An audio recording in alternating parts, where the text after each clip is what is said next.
patología de las facultades, siendo ketorolaco-lovers, ¿no? O sea, todo ketorolaco, no, ya, no se puede. Ni tampoco puedo dar selectivos de COX-2 como etoricoxin, celecoxib, porque estos medicamentos tienden a formar trombos. Pregunta, ¿cuál era la principal patología que desarrollaban los diabéticos? A largo plazo, trombosis, enfermedades cardiovasculares. Entonces, ¿qué podemos dar en un diabético?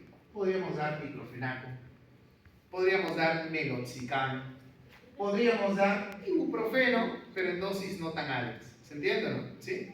Podríamos dar ketoprofeno, no ketorolaco, sino el otro keto, que muy pocos conocemos, ¿no? Ketoprofeno, ¿sí? Esos medicamentos pueden ser adecuados en un paciente diabético, ¿sí? Muy bien. ¿Qué más? Y ya para terminar, ¿sí? Con respecto al uso de antibióticos, ¿sí? Doctores, ¿qué antibióticos podemos usar en un paciente diabético? Normalmente en un diabético se escogen antibióticos que no tengan mucha interacción. ¿Qué significa interacción? A ver, ¿ustedes qué quieren? ¿Que el antibiótico entre, mate su bacteria y se vaya, o sea, se elimine? ¿O quieren que entre, mate a la bacteria y se ponga a conversar con la metformina, con la glibenclamida, o sea, se ponga a alterar a la otra medicación que recibe el paciente? ¿Qué queremos nosotros? ¿Que haya interacción o que no haya interacción? Que no haya. Que el antibiótico entre, haga su trabajo y se vaya. ¿Eso queremos o no queremos eso?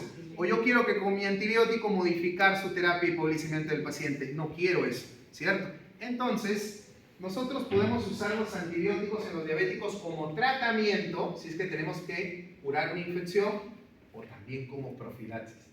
¿Qué es profilaxis? Dar un antibiótico antes de un procedimiento quirúrgico, porque yo ya sé que en el diabético probablemente se va a infectar, ¿cierto o no? ¿Por qué probablemente se va a infectar? Porque los diabéticos se les considera inmunodeprimidos, porque los diabéticos tienen dificultad en cicatrizar sus heridas, se puede infectar, ¿se entiende o no? Entonces nosotros podemos usar profilaxis antibiótica, por ejemplo, en pacientes de riesgo.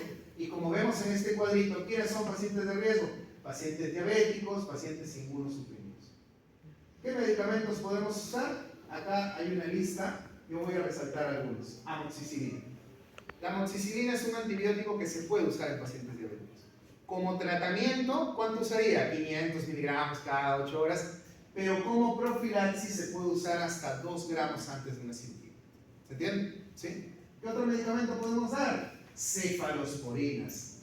Yo me pregunto siempre, cuando dicto clases, les pregunto siempre a mis alumnos, ¿a ustedes en el pregrado les han enseñado a usar cefalosporinas? Les hago la misma pregunta a ustedes.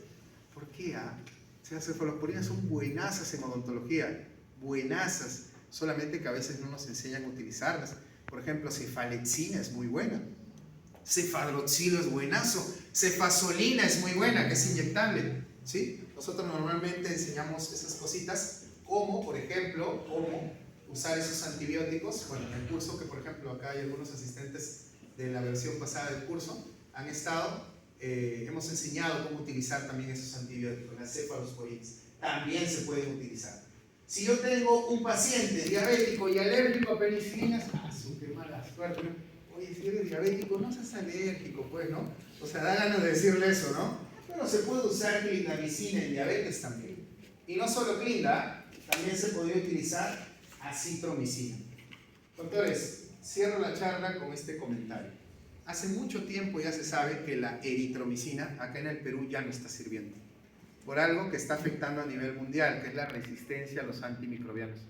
Actualmente, si tenemos un alérgico a penicilinas, la primera opción ya es un macrólido de otra generación, un azálido. Se utiliza mucho acitro y clarito. Pero en un diabético, si me preguntan cuál es la mejor opción, sería acitro, acitromicina. Entre esos dos, ¿sí? También se podría utilizar clindamicina en estos pacientes. Muy bien, doctores. Doctora, al referirse a la amoxicilina también se le puede agregar más ácido flavólico. También se le puede agregar el ácido flavólico. Muy bien, doctores.